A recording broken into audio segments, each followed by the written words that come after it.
Someone expresses gratitude that it is finally over, believing that she has annihilated the entire clan as her master commanded. Yet even in that supposed completion, Ilhwa questions him, asking why he must also take her life. Her master, the leader of the blood demon cult, responds that only with her death will his will truly be fulfilled. Faced with such a declaration, Ilhwa wonders what choice remains for her, struggling to comprehend his meaning.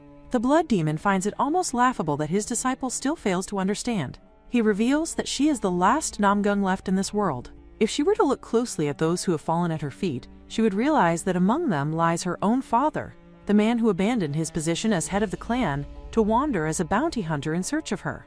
When he finally recognized her as his daughter, he withdrew his inner energy, leaving himself defenseless, a pitiful end born of hesitation. The realization casts everything into a new and terrible light. Ilhwa begins to see how strange it truly is that a demon, one who regards human lives as nothing more than flies, would raise her as his disciple for so many years. The blood demon explains that he nurtured her with his own hands for this very day, for the moment when the arrogant Namgung clan would be destroyed by one of their own. The thought amuses him greatly, and he laughs without restraint. Ilhwa demands that he stop, insisting that there is nothing amusing about this. However, the blood demon admits that he is already losing interest. It had been entertaining while it lasted, but now the end has come. Without hesitation, he strikes her down. As her life fades, Ilhwa reflects on her own foolishness. She cannot believe she ever chose to trust and follow someone who knows nothing but bloodshed. Everything around her dissolves into crimson. The young leader shaped by the blood demon, the wielder of the heaven-destroying sword. This is all that remains of her existence. Yet to her astonishment, she opens her eyes once more. She wonders if she is still alive, questioning whether someone has saved her. Her body feels unnaturally light, as though it bears no wounds at all. When she looks at her reflection in the water, confusion overwhelms her. The face staring back is unmistakably her own, yet it is far younger, no more than a child. At this point in time, she should be around 10 years old. Disturbed by loud noises in broad daylight, she steps outside. What she witnesses appears to be an ordinary scene, yet it unsettles her deeply. Voices carry through the air, speaking of how the Namgung clan has raised the reward for anyone who can find their lost child. Others remark on the clan's persistence, questioning how they could ever locate someone who has been missing for nearly 8 years. The mention of 8 years forces Ilhwa to recall that she had been raised by the blood demon since the age of 5. If the timeline aligns with what she hears, then she is now 13 years old. The only clue the clan possesses is a birthmark on the nape of the missing child's neck, though it is said that identifying her would not be easy. Ilhwa observes the people around her carefully. If the Namgung clan had truly been destroyed, such calm and peaceful expressions would not exist. This contradiction leads her to a startling conclusion. She may have returned to the past. She begins to question whether the scar on her neck was not merely a wound, but something deliberately inflicted by the blood demon to conceal her birthmark. The story she was told about being found collapsed from 7 sword wounds might not have been a lie after all. Her lack of childhood memories could be the result of the blood demon's inner energy, which he claimed to have injected into her to save her life. Even now, those memories do not return. However, one truth remains undeniable. She is a member of the Namgung family. Whether this turn of events is the result of some profound technique or an unfathomable sorcery, Ilhwa realizes that she has been granted another chance. This is her chance, an opportunity to ensure she is never again manipulated by the blood demon's hands. With that resolve, Ilhwa understands what must be done. She has to prevent the blood demon from devouring the central plant, the very act that once cemented his overwhelming power. To achieve this, she decides to return to her homeland, the place she herself once reduced to ruin with her own hands. Yet before embarking on that path, she is reminded of something far more immediate. Hunger settles in, grounding her in the reality of her current state. She approaches a nearby stall and asks the shopkeeper whether the food before her is any good, her tone carrying a casualness that belies the storm within her. In Lucknow country, where one of the quarters of the Black Cloud Gang is located, Ilhwa soon arrives at her next destination. Without hesitation, she knocks on the door. From inside, a man peers out, wondering who could possibly be knocking at such a place. His confusion deepens when she calmly asks him to look down, revealing her small figure standing before him. The man immediately dismisses her, telling her to leave, insisting that this is no place for a child.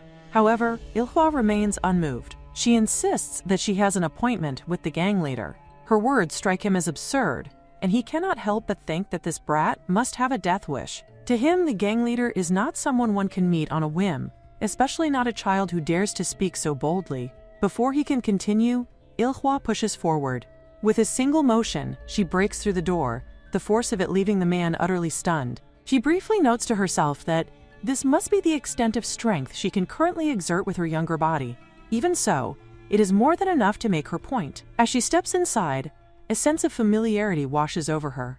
Everything remains just as it was in her previous life. Back then, she had slaughtered everyone in this place without hesitation. Now, however, things are different. She walks the path of the righteous, and there is no need for such needless bloodshed.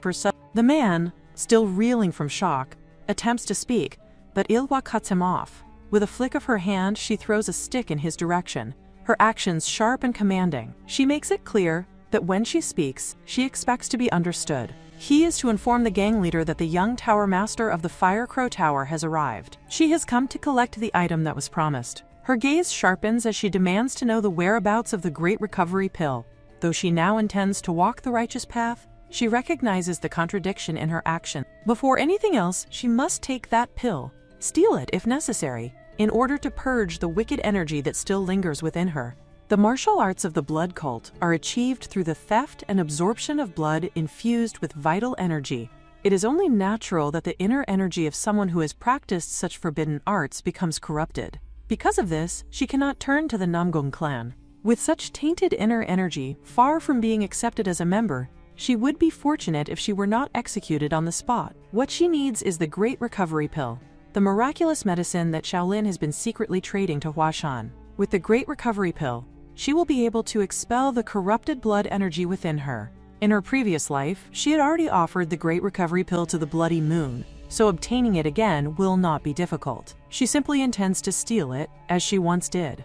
A man approaches and expresses grief over the death of the young tower master of Firecrow Tower. He respectfully asks her to follow him, saying that the granddaughter is waiting. This time, however, she acts for her own sake. She enters and conveys her condolences regarding the young tower master of Firecrow Tower, then greets the leader of the Black Cloud Gang. The gang leader observes her and finds it hard to believe that the renowned young tower master of Firecrow Tower is such a young female warrior. Ilhwa responds with composed courtesy, acknowledging that the presence of the Black Cloud Gang leader exceeds all rumors and is truly astonishing. Despite her politeness, the leader questions why, if she understands proper etiquette, the tower master behaves so unreasonably. She understands his anger. Becoming enemies with both Huashan and Shaolin while attempting to obtain the Great Recovery Pill is no small matter. Standing in the tower master's position, bearing the weight of such hostility, is far from pleasant. Before her stands the gang leader, accompanied by 8 elders and roughly 150 subordinates. Yet now, she presents herself as someone aligned with righteousness. She offers an apology on behalf of the tower master's rudeness and requests that he withdraw his anger. The leader dismisses the need for mere words of apology. Ilhwa counters by implying that when he visits Firecrow Tower in the future, he will be treated with such hospitality that he will not be disappointed. This only provokes suspicion, making him wonder if she considers the Black Cloud Gang to be nothing more than worthless beggars. Ilhwa, however, hopes that the leader does not make a foolish decision, as many subordinates would lose their lives as a result. Her warning causes the leader's anger to flare. He declares that she, as the young tower master, will also have to forfeit her life. At that moment, one of his men charges at her. In response, Ilhwa calmly draws her sword, and in a single swift motion, she eliminates them. She reflects that she has already given them a chance. Witnessing this, the leader is struck with shock, as if thunder has fallen upon him. He briefly wonders if he had let his guard down because she appears to be a mere child. However, he quickly dismisses that thought. He has always been aware of Firecrow Tower's infamous reputation. Not only him, but everyone present had raised their guard and carefully observed the young figure before them. And yet, despite their vigilance, she moves first and overwhelms them. Realizing the danger, the leader immediately calls for a halt. He acknowledges that she is no ordinary child, but rather a master who has undergone rejuvenation. He urges her to sheath her sword and concedes, agreeing to hand over the item she seeks. Thus, Ilhwa successfully obtains the Great Recovery Pill, She notes that the leader makes his decision much faster than he had in her previous life. She thinks it would have been better if he had simply complied when she first spoke reasonably. As she leaves, she begins searching for a place suitable for circulating her energy. While moving, she senses a presence trailing her. She stops, recognizing that whoever follows her has no intention of concealing themselves. Soon, the figure reveals himself. Ilhwa's eyes widen in recognition. Among the clan members stands one of the top 3 masters, Cloud Thunder God. Known for being swift as the wind and destructive as thunder, he is Mugwang, the leader of the Secret Wind Squad's covert forces. Mugwang studies Ilhwa carefully, his presence heavy with killing intent. He demands to know her identity, making it clear that her answer will determine whether she lives or dies. Ilhwa wonders if Mugwang has been on a secret mission all along, and of all times, she has to encounter him now. However, she realizes there is no other way out of this situation. Maintaining her composure, she introduces herself under a false name, presenting herself as Seolhwa of the martial world and respectfully greeting the most esteemed senior, choosing not to reveal her true identity. She understands that deception is her only option to survive. Mugwang studies her silently before descending from the tree. His gaze is sharp, filled with suspicion and faint amusement. He finds her introduction absurd, wondering what kind of strange child would address him as a senior. He has never encountered such a young brat, possessing such an ominous and unpleasant aura, while claiming to be his junior. He questions her age. Ilhwa responds that she believes herself to be 13 years old. Her answer causes a flicker of confusion to pass through his eyes, as if he cannot comprehend whether she truly knows what she is saying. The inconsistency in her tone makes him question whether she even knows her own age. She calmly explains that due to an accident, she lost all memories from before the age of 5. Because of this, she can only estimate her age based on what others have told her. Mugwang's gaze shifts, noticing the scar on her neck. He asks how she came to bear such a mark. Ilhwa gives a vague reply, stating that she does not know. Unsatisfied, he continues his questioning, asking who taught her martial arts. She answers that until now, she has been serving the Tower Master of Firecrow Tower. This revelation causes a subtle change in his expression, as he remarks that it seems she will no longer be doing so. Ilhwa states plainly that the Tower Master attempted to kill her. Mugwang then brings up the matter of the object she carries, noting that something taken from the Tang family could very well become poison to her.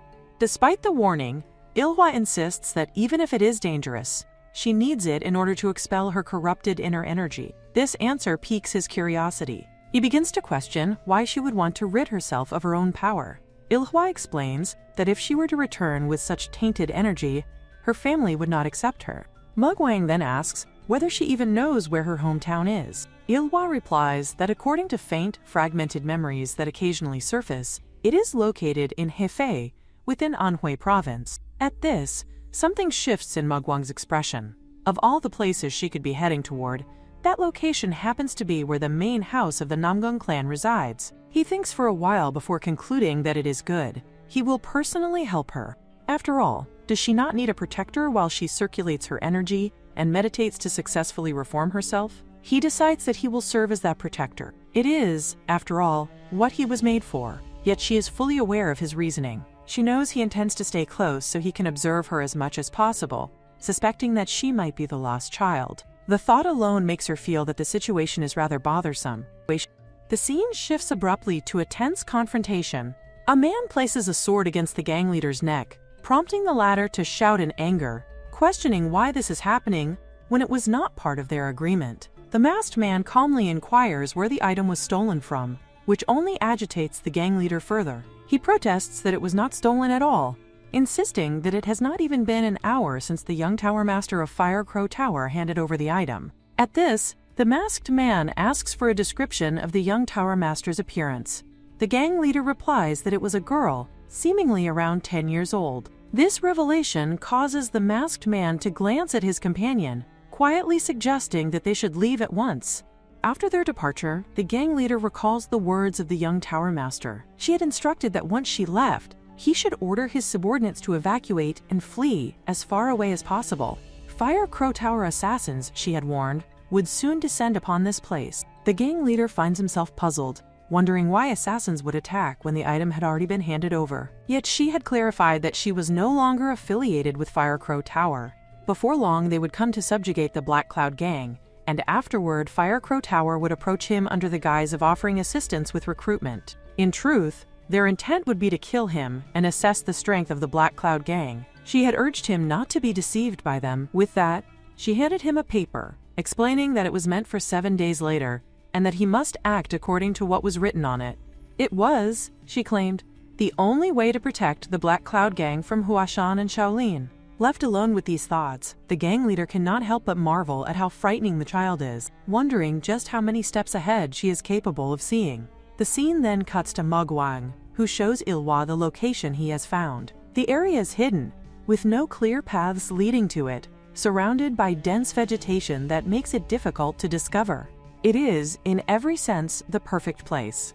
Ilhwa questions whether he is truly certain about this, about acting as her protector while she circulates her energy and meditates. She cannot understand why he would go so far as to help a girl he has only just met, especially when he is not even certain that she is the family head's granddaughter, and yet he seems so devoted. Mugwang admits that her doubts are reasonable. However, he explains that he has his own way of seeing things. He has always despised children who carry a filthy aura like the one she had, yet he finds it admirable that she is actively expelling that impure inner energy. At the same time, he finds it pitiful that her wish is simply to return to her hometown. He tells himself not to dwell too much on every detail, nor to focus on what may come later. What matters now is that she is on the verge of being reborn. Ilhwa expresses her gratitude for everything, for finding this secluded place, for accompanying her, and for his help. Her words bring him a sense of quiet satisfaction. He reminds her not to die, and offers his assistance should she need it. However, she turns away, indicating that she will manage on her own. Mugwang then comments that once she is reborn, she should change her stiff manner of speaking. Although she appears to be no more than a 13-year-old child, she shows no trace of childish charm. He remarks that she will soon reunite with her parents, and it would surely break their hearts if their long-lost child behaves so rigidly. Ilhwa acknowledges his words before stepping into the cave. Before she disappears completely, Mugwang asks whether she has a favorite food. She answers simply that it is tanghulu. Her response leaves him momentarily saddened, as it reveals that she does possess at least one childlike trait. Standing alone outside, he quietly resolves that he will see her again, alive. Meanwhile, inside the cave, Ilhwa prepares herself and is just about to take the recovery pill. Profound power surges within her like an endless ocean. If blood is like the current of a river, then pure inner power is like a vast, boundless sea. Ilhwa understands that she must remain focused. Even the finest medicine can turn into poison depending on the circumstances. If she fails to properly expel the blood, or if the energies become entangled, she could fall into deviation. She pushes herself further, knowing she must act faster and more fiercely, leaving not even the slightest trace of blood behind. She continues relentlessly. This power, after all, was cultivated by feeding on blood. Even when she tries to cast it off, it clings stubbornly to her, refusing to disappear. It feels no different from the blood demon who controlled her all this time. She refuses to be manipulated by him ever again, at least not in this lifetime. With that resolve, she continues her meditation, determined not to let things unfold according to his will. Outside, Mugwang senses that it should be about time for her to emerge. Concern lingers in his mind. He wonders if anything might have gone wrong, if her meridians have twisted, or if she has fallen into deviation. A trace of doubt crosses him, as he questions whether it had been a mistake to send such a small child into this ordeal alone. At that very moment, he rises to his feet. She is alive. A quiet sense of awe washes over him as he regards her, thinking what an extraordinary child she is. As Ilhwa steps out of the cave, he acknowledges her effort, recognizing that she has successfully expelled the unpleasant, corrupted inner energy. Even he feels refreshed simply witnessing it. Ilhwa attributes her success to him, expressing that it was possible because he stood guard. In response, Mugwang hands her something. She looks at it with curiosity, wondering what it is. He explains that it is a commemorative gift, something to mark her survival and safe return. He suggests that she open it. Not only has she expelled the corrupted energy, but she has also accumulated inner power, making what remains entirely her own. Given her age, it is a truly remarkable achievement. When she finally looks inside the bag, her eyes brighten instantly. Noticing her reaction, Mugwang remarks that it seems she likes it very much. Ilhwa expresses her gratitude, but he shakes his head, saying that he should be the one giving thanks for the simple fact that she did not die and manage to come out alive. He then suggests that they head to the village. It has been 3 days since she last washed, so she should soak herself in warm water first. Without hesitation, he lifts her up, mentioning that it has already been 3 days since she entered the cave. He asks whether she feels hungry and promises to introduce her to the town's specialties, urging her to hold on tight, since he will not notice if she falls. With that, he dashes forward swiftly. As they move, Ilhwa gazes at the passing scenery with quiet amusement. At last, she has arrived. The scene shifts once more. Food is placed before her, but instead of a lavish spread, there is only a simple wooden tray holding plain noodles. This makes Ilhwa quietly wonder whether he truly considers this a specialty. Mugwang insists that he specifically ordered extra portions so she can eat to her heart's content. However, she calmly tells him that she has already lost her appetite after eating something sweet earlier. Seeing her reaction, he questions her, asking what she believes is the most common type of food at an inn. She replies that it would be dumplings and thin noodles, simple dishes one can find anywhere. To earn a true reputation through food, she implies, it must be something beyond the ordinary. Mugwang challenges her perspective, pointing out how difficult that actually is. This is, after all, a place where people claim they can glimpse the afterlife after eating here, even without any expectations. Ilhwa reflects that she has already experienced something akin to the afterlife, thanks to the Great Recovery Pill. Still, Mugwang urges her to at least try it, confidently claiming that once she takes a bite, she will end up begging for more. Despite her initial reluctance, she finally gives in and tastes the food. Soon enough, she begins eating more. He watches with satisfaction, certain that the flavor is exceptional. The way she eats prompts him to gently pat her head, telling her to slow down and enjoy it, assuring her that he will continue ordering food until she is completely full. Ilhwa looks at him with a faint sense of admiration. Not long after, the scene shifts, as several individuals begin leaving the inn.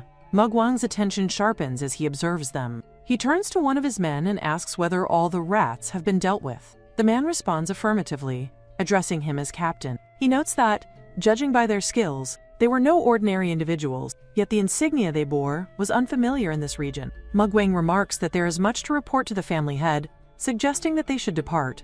The man then asks whether he intends to leave the child behind. Mugwang replies that it is sufficient for one person to inform her. She is not so fragile that she would come to harm wherever she goes. In any case, he concludes, they will meet that child again soon. At the Heavenly Tiger Hall, tension hangs thick in the air as voices rise among the gathered members of the Namgung clan.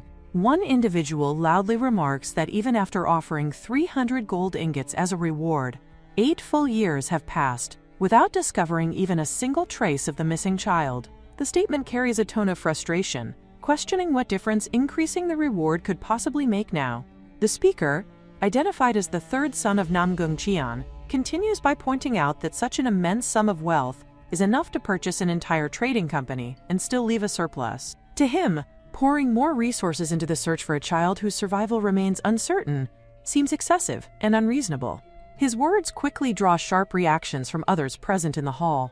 Someone cautions him to watch his speech, reminding him that if his elder brother were present to hear such remarks, the emotional blow would be devastating.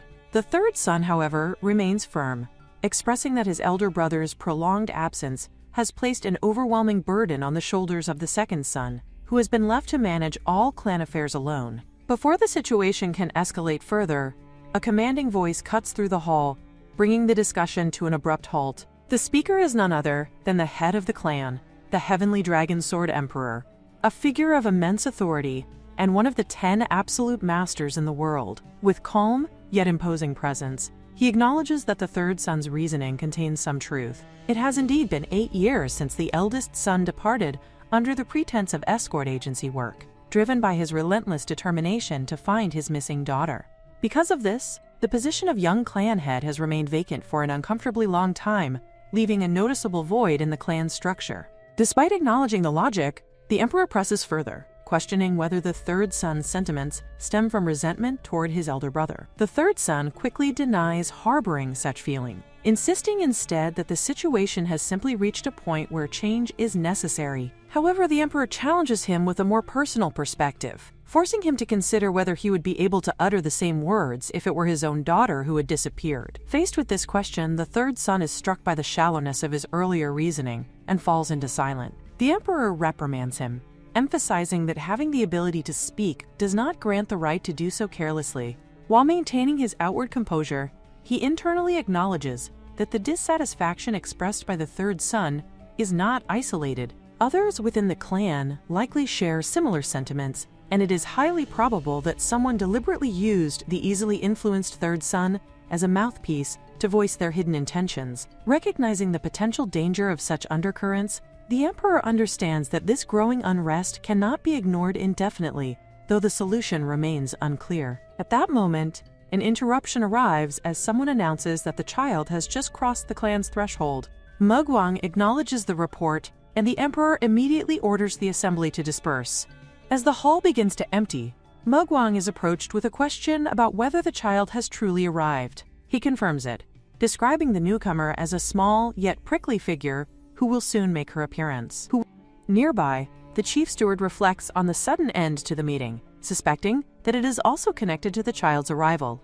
Mugwang agrees with this assessment, just as the long-awaited figure finally appears. Ilhwa steps into the hall, her presence instantly drawing attention. The chief steward, upon seeing her, is overwhelmed with emotion as memories flood back. Memories of a time when she would affectionately call him grandfather, and when he would lift her into his arms without hesitation. His composure falters as tears well in his eyes, but Mugwang quickly intervenes, cautioning him not to jump to conclusions prematurely. Ilhwa now stands before the heavenly dragon sword emperor, her small figure facing one of the most powerful beings in the world.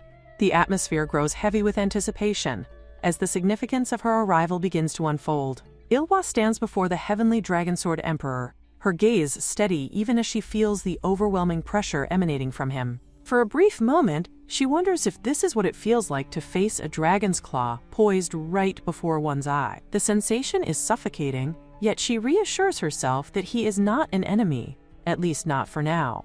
There is no reason to show fear. Gathering herself, she steps forward and offers her greeting as instructed. At the emperor's prompting, she moves closer, and the chief steward studies her carefully before asking her name. She answers without hesitation. He then remarks that he has heard she claims to be the very child the clan has been searching for all these years, and he seeks confirmation. Ilhwa calmly affirms that this is indeed her claim. The steward continues, explaining that the missing child is known to bear a birthmark on the back of her neck. He questions whether Ilhwa can confirm the existence of such a mark. She replies honestly that she does not know. She explains that she came here not because of physical proof, but because of faint memories that resurfaced memories of her childhood within the clan. Curious, the steward asks her to elaborate on these memories. Ilhwa describes a vivid scene etched into her mind, a tranquil path lined with blooming poppies set beside a pond where willow trees draped their long branches over the water. She recalls walking along that path as a small child, her hand clasped around someone else's. She cannot remember whose hand it was, only that it was large, firm, and radiated a comforting warmth. Her own hand had been so small that she could only grasp a single finger, yet the feeling of safety had been unmistakable. At her words, the emperor finally shows a shift in expression, acknowledging the peculiarity of her recollection. He notes that within the clan, there is only one place that matches such a description: the private garden of the family head. Ilha listens quietly as he speaks, her thoughts drifting back to that memory. At the time, she had believed what she saw to be mere illusions caused by the poisonous properties of the poppies. In an attempt to dispel those visions, she had set the entire flower garden ablaze. Only after the flames consumed the blossoms did the hallucinations fade. She then explains that she has no memories from before the age of 5. What she has shared is all that remains to her, and she asks whether it is enough. The emperor, however, responds with measured skepticism. He points out that poppies can be found throughout the central plains, and ponds and willow trees are hardly rare, especially for families of considerable wealth. He questions whether such a memory alone can truly serve as proof of her identity. Ilhwa, unshaken, expresses her confusion. She questions why the burden of proof lies solely on her, when it is the clan that has been searching for the lost child. She had come to the Namgung household believing there would be a way to confirm her identity, and she wonders if that assumption had been mistaken. Nearby, Mugwang grows visibly distressed, nearly panicking as he attempts to intervene and smooth over the situation, fearing that her words may have crossed a line. However, before he can fully interject, the emperor suddenly begins to laugh, The tension in the room shifts as his laughter breaks the rigid atmosphere. He acknowledges that Ilhwa's words are not without merit. He admits that there is currently no definitive way to prove her identity. Therefore, he declares that she will remain within the clan for several days, during which time her identity will be verified. Until then, a conclusion cannot be reached. Ilhwa accepts this decision without resistance. The emperor then issues an order for a room to be prepared for her, ensuring that she will be accommodated during her stay. As arrangements begin to unfold, the weight of uncertainty lingers in the air, signaling that her presence within the clan is only the beginning of something far more significant. The Heavenly Guest Pavilion, a place reserved for only the most distinguished of guests, stands in quiet grandeur. About a year has passed since it last received a visitor. When the family finally gives the order to open its doors once more, it is not for a heralded dignitary or a renowned figure, but for someone who arrives without a word. The identity of this guest turns out to be a child, a fact that leaves the butler of the estate utterly bewildered. Ilhwa, calm yet observant, appears unfazed by her surroundings. Meanwhile, Mugwang thinks to himself that she might very well have wandered around on her own without assistance. The butler, however, remains deeply conflicted. He recalls Stuart's strict warning. He must not ask who the distinguished guest is, nor inquire about the purpose of their visit. Under no circumstances is he to seek out any information about them. Though he had accepted these orders, he never once imagined that the honored guest would be a mere child. Despite his confusion, the butler fulfills his duties with utmost precision. He informs Ilhwa that even when the distinguished guest is not present, the pavilion is cleaned 5 times a day and the bedding is changed daily. He assures her that if she requires anything at all, she need only call for a servant. The warriors of the inner hall stand guard around the Heavenly Guest Pavilion at all times, ensuring that her safety is beyond question. He also notes that he has heard she has not eaten and assumes she must be hungry. With that, he has already instructed the staff to prepare a meal for her. At the mere mention of food, Ilhwa turns toward him, her eyes lighting up with visible excitement. Soon enough, the meal is brought before her. She gazes at it with curiosity, unsure of how she is supposed to eat such a carefully arranged dish. A maid steps forward and politely asks for permission to assist her. She explains that the food is wrapped in bamboo leaves, which allow the fragrance of the bamboo to infuse the dish while preserving its flavor. Within this clan, the finest meals are always prepared for their distinguished guests, and the Heavenly Guest Pavilion is no exception to this rule. The maid soon realizes that she may have spoken too much, and gently urges Ilhwa to begin eating. As Ilhwa tastes the food, the maid cannot help but wonder how someone so adorable has come to be a guest of such importance. She quietly asks if the meal suits her taste. Ilhwa continues eating and expresses that it is indeed delicious. Later, as the day settles into stillness, Ilhwa lies upon the bed, reflecting that she may have eaten too much. Her gaze drifts around the room, taking in every detail. She thinks to herself that she has finally returned to the family. Every place and every person seems exactly as she remembers them, yet everything also feels strangely different. In particular, Amun and Yum stand out in her thoughts, as they are not quite the same as she recalls from her past life. With a lingering sense of determination, she seeks out the steward once more. She resolves that this will be the final time she asks. What she desires is clear, and she does not waver in her intent. She asks where the secret manual is. Steward shouts with unrelenting fury, declaring that even if his limbs are torn apart, he will never betray the family. He vows that they might as well kill him, for he will have his revenge, even if it requires going to hell itself to achieve it. Ilhwa listens, her expression calm yet piercing, and thinks that it will be worth seeing if he continues to speak so boldly after his limbs are torn away. Just as he promised, with a single, decisive motion, she strikes, ending the futile struggle in an instant. The scene is over, leaving only the lingering weight of what just occurred. Back in the present, Ilhwa senses a strange unease. She wonders why facing them and speaking so casually fills her with discomfort. She reminds herself that nothing has actually happened yet, and reassures herself that she can simply stop if she wishes. The tension of the memory fades, and the focus shifts to the matters at hand. Elsewhere, someone questions whether it is true that a child has interfered in the affairs of the great assassins. Mugwang confirms that the report is accurate, explaining that the child previously revealed the dealings of a great assassin who had been secretly trading great rejuvenation pills. The situation has grown more complicated than expected.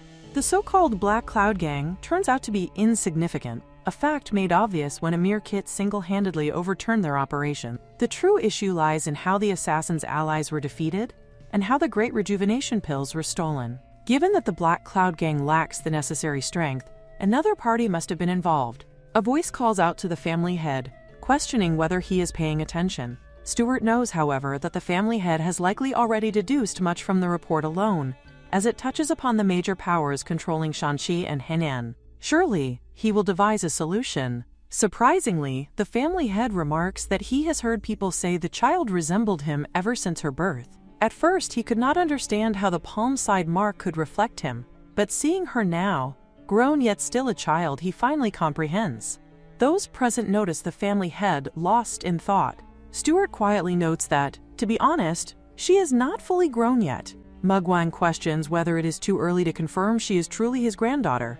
The family head reflects that even from the start, granting her the Heavenly Guest Pavilion might have seemed excessive.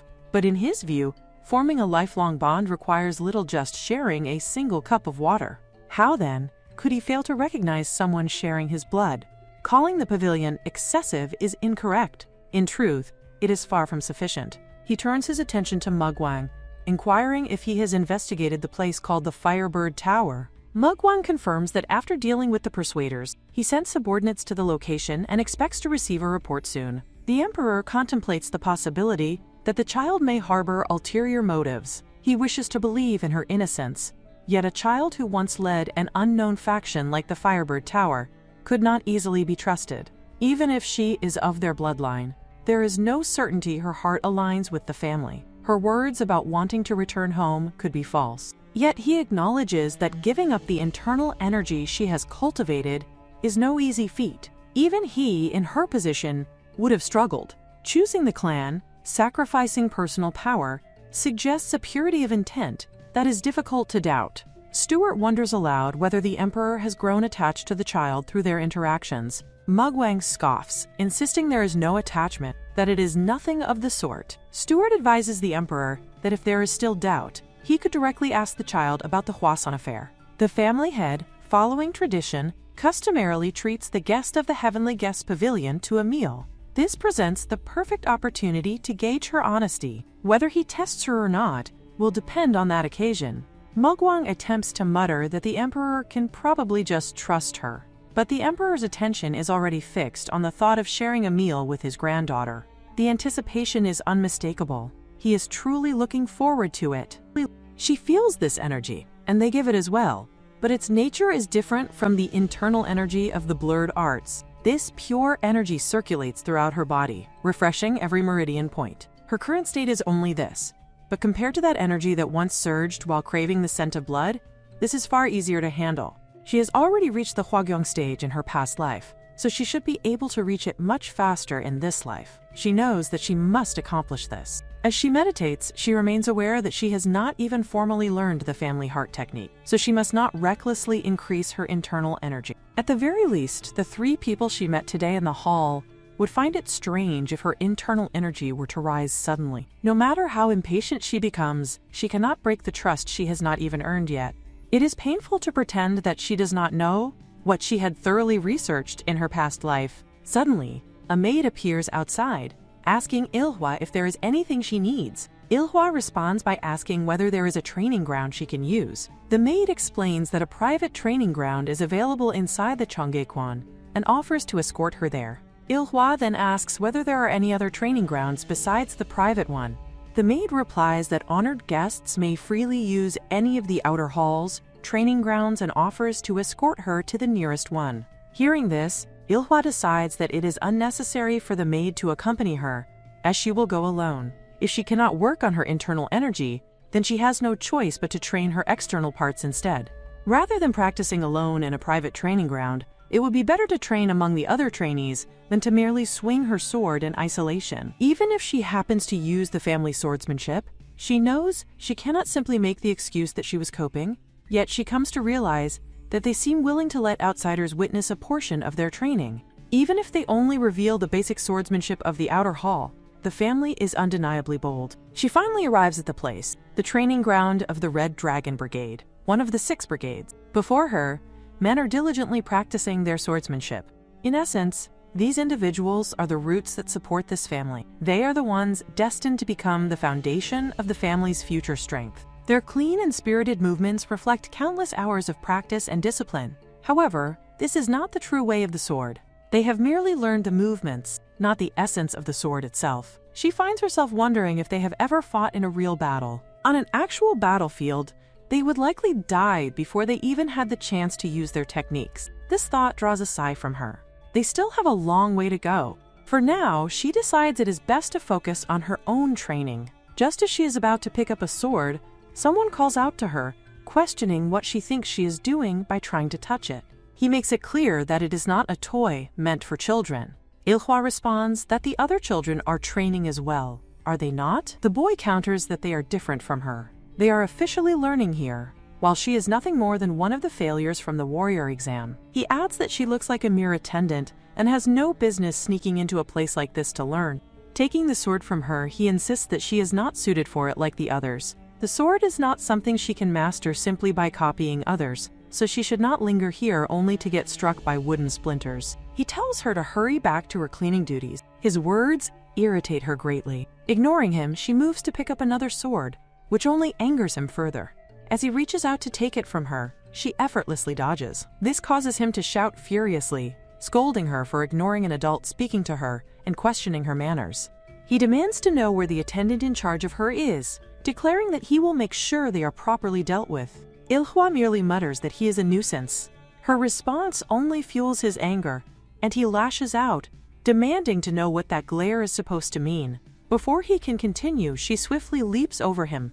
In the next moment, he finds himself sprawled on the ground, stunned and confused, unable to comprehend how such a thing happened or why he has ended up like this. Meanwhile, Ilhwa calmly thinks that this sword suits her better and decides to keep it. Around them, the other boys burst into laughter. They mock the squad leader, reminding him that he claimed he would handle the brat, yet now he lies flat on the ground. They jeer, asking whether he tripped over his own feet. Their laughter only intensifies his fury. He shouts at Ilhwa to stop, declaring that words clearly are not getting through to her. Whatever trick she used, he swears that today he will teach her a lesson about respect. Internally, Ilhwa accepts this with indifference, deciding that she might as well play along for a little while as he charges toward her. Before he can even strike her, Ilhwa swiftly dodges him and uses her sword to dash toward him.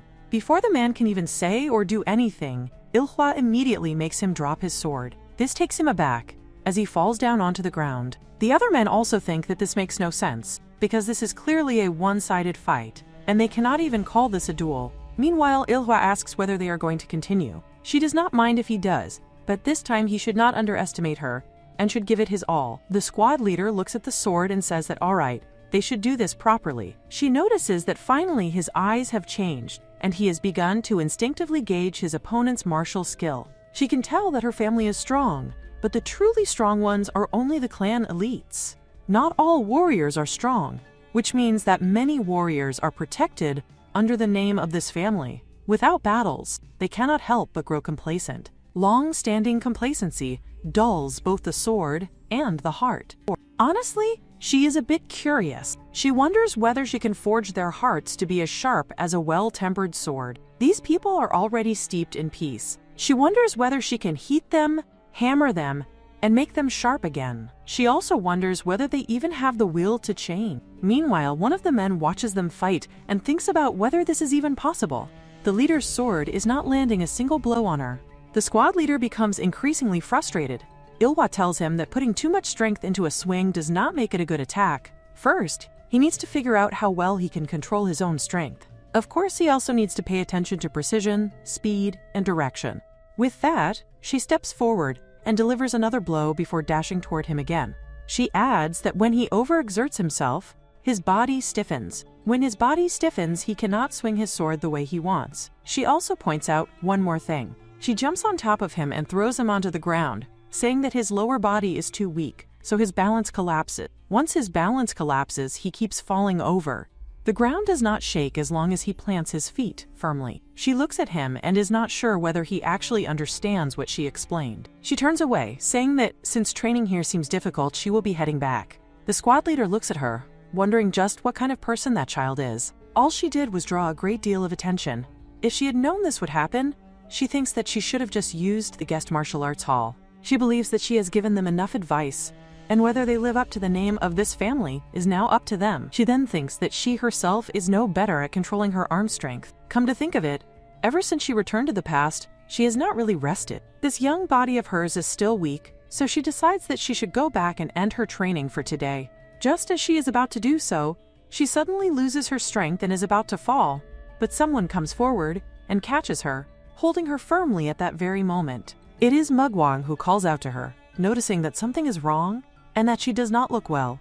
Ilhwa tells him that she is fine and that she only felt slightly dizzy for a moment. But before she can take another step, Mugwang suddenly moves forward and lifts her into his arms. She asks him to let her down, yet she cannot do anything, as he insists that if she is sick, then they need to find out the reason for her illness. Ilhwa asks where they are going, and he explains that at a time like this, what she needs is a professional examination. Finally, they arrive at their destination. Mugwang tells her to look ahead, but he wonders aloud whether the doctor has gone somewhere again. He calls out and orders the person to stay where they are, then turns to Ilhwa and tells her to remain there for a moment. Ilhwa looks around, thinking to herself that the S-Palace is still the S-Palace. The quality of the medicinal ingredients is undoubtedly excellent, and even the head of the medical hall appears rather cautious. The head of the medical hall is someone she has never met in her previous life. She wonders if they had abandoned the S-Palace and left after the clan's downfall. Then again,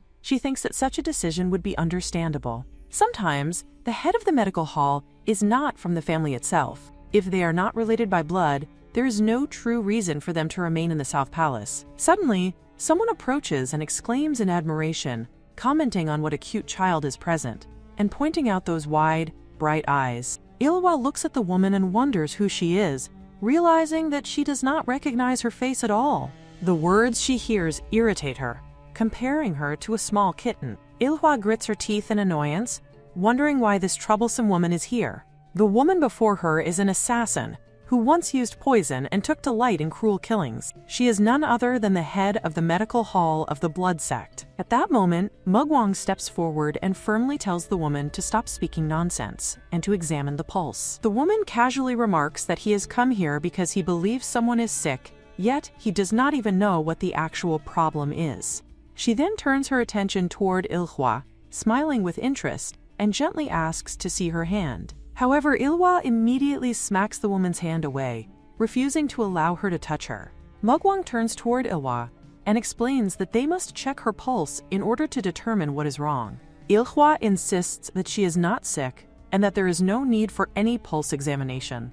Before this woman came under the control of the blood demons, Ilhwa does not know what she had done, but she believes that the woman should have been thoroughly cleansed. The blood demons never forgave traitors, and if this woman is now a blood demon spirit, then she would surely attempt to kill her. Mugwang then tells Ilhwa that he is sorry for bringing her here without asking for her consent, but he believes that they should at least allow her to be examined. He explains that although this lady may not appear trustworthy at first glance, she is in fact extremely skilled. Mugwang tells Ilhwa that he knows she is amazing, truly amazing, but they never know the full situation. She has not been eating properly or resting for days, so if she allows them to take her pulse, he promises that he will buy her lots of sweet candy. Ilhwa realizes that she does not have enough reason to refuse outright, yet she hesitates. Could she really say that she is afraid of something as small as a pulse check? That excuse would never convince them. She reassures herself that it should be fine with Mugwang here, and that the woman would not be able to do anything for now. So after a moment of hesitation, she finally agrees. The woman then tells Ilhwa not to worry and assures her that she will only take a quick look. As she begins examining her, she uses her inner energy, remarking that the sensation feels strange and that Ilhwa only needs to hold on a little longer. However, before she can continue, Ilhwa suddenly moves and grabs the woman's neck without hesitation. Mugwang immediately tells Ilhwa to release her grip, urging her to let go. Ilhwa insists that the woman had tried to kill her. Mugwang firmly explains that it had only been a normal pulse check, but Ilhwa stubbornly argues that the woman had used her inner energy. Mugwang then clarifies that this is their method, explaining that the woman had only been trying to sense the energy channels by using her inner power. Ilhwa stares at the woman silently for a while, her gaze sharp and suspicious, before finally loosening her grip and releasing her. The woman reacts with a half-amused remark, commenting that Ilhwa possesses some rather sharp claws. Meanwhile, Mugwang observes the situation closely. The moment the head of the medical hall moves her inner energy, Ilhwa immediately reacts by extending her hand. The killing intent that radiates from her is incredibly intense, far stronger than what one would usually sense from an ordinary assassin. When she decides to kill, she shows no mercy. In that instant, her movements give the impression that she has taken countless lives before. Ilhwa then stands up and announces that she is going back now. As she begins walking away, the woman turns toward Mugwang and asks how he ended up picking up such a stray cat. Mugwang honestly admits that this is the first time he has encountered a creature like her as well. He then asks the woman about the pulse examination and whether Ilhwa's health is all right. The woman responds by pointing out that he has just witnessed how lively Ilhwa appeared. The moment had been far too brief to accurately assess her condition, so she cannot be entirely certain. However, from her observations, it appears that Ilhwa has been scavenging for food recently, as she does not resemble someone who would sit around idly without doing anything. The woman then reminds Mugwang that despite her casual appearance, she is still a doctor responsible for the 7th heavenly pulse. With only that brief examination, she tells him to bring Ilhwa back later, as they need to properly examine her condition. She adds that something within Ilhwa feels unstable, like a surge